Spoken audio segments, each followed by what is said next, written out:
or a face. Talked about the fact that you love to eat. I mean, this is. But I know, you know, I like the stuff I eat. I like the vegetables, the fruits, the beans, the stuff I eat now. I like it. I like it. Do you call yourself a vegan now then? Well, I suppose I am if I don't eat dairy or meat or fish. You know. You're doing this for your health. Is Yes, that why you're doing it? Absolutely. Clinton's dietary guides, Dean Ornish, and this guy, Caldwell Esselstyn, at the Cleveland Clinic. Every month, the 77-year-old Esselstyn holds a day-long seminar, attracting doctors and heart patients from across the country, like Sharon Kintz, a retired private investigator from Canton, Ohio. Kintz had a heart attack 6 months earlier after a coronary artery became completely blocked. What Kintz did next may surprise you.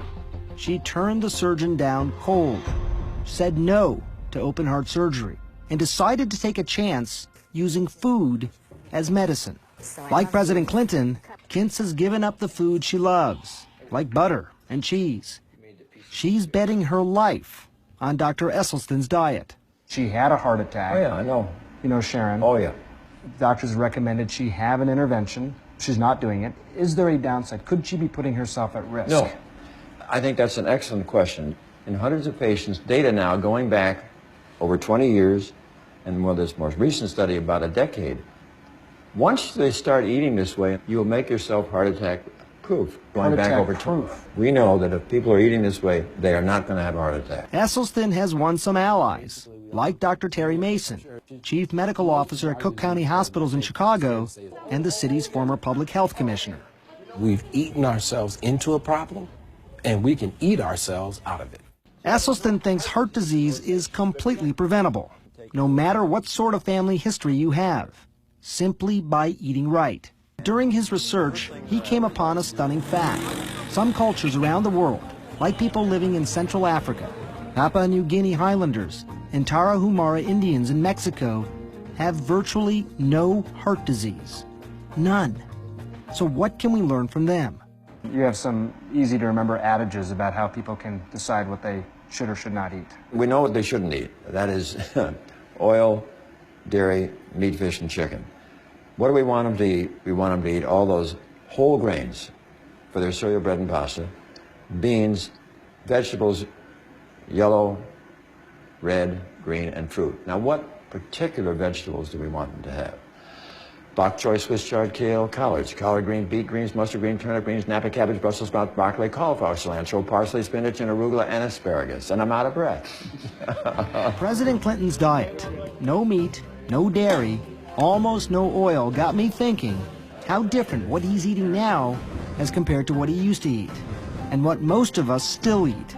Make a habit of high-fat, high-cholesterol meals like this, and you can physically see the beginnings of heart disease. I was curious about the science behind Dr. Esselstyn's claims, so I dug up some of these peer-reviewed journals. They're small, just a handful of patients, but the results are pretty impressive. In one study here, patients on the Esselstyn diet and cholesterol-lowering medication had no heart attacks, had no coronary events of any sort after 5 years.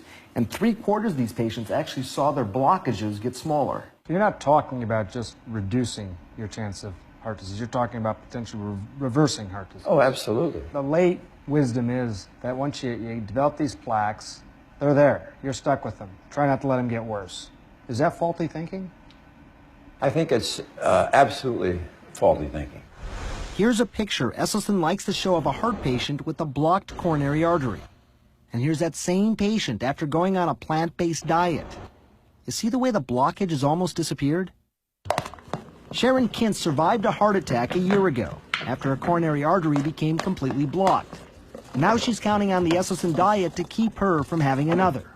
Thankfully, your heart muscle function is normal. Kint's cardiologist, Adnan Zaidi, says so far so good with the diet. It's a difficult sell, but those who get onto it have benefited from it without a question.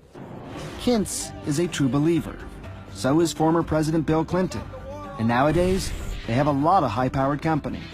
All of these CEOs and former CEOs are either vegetarians or vegans. Would you call yourself healthy now? Well, I think I'm healthier than I was.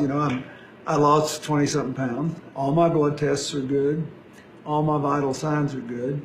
And I feel good. And I actually have believe it or not, more energy.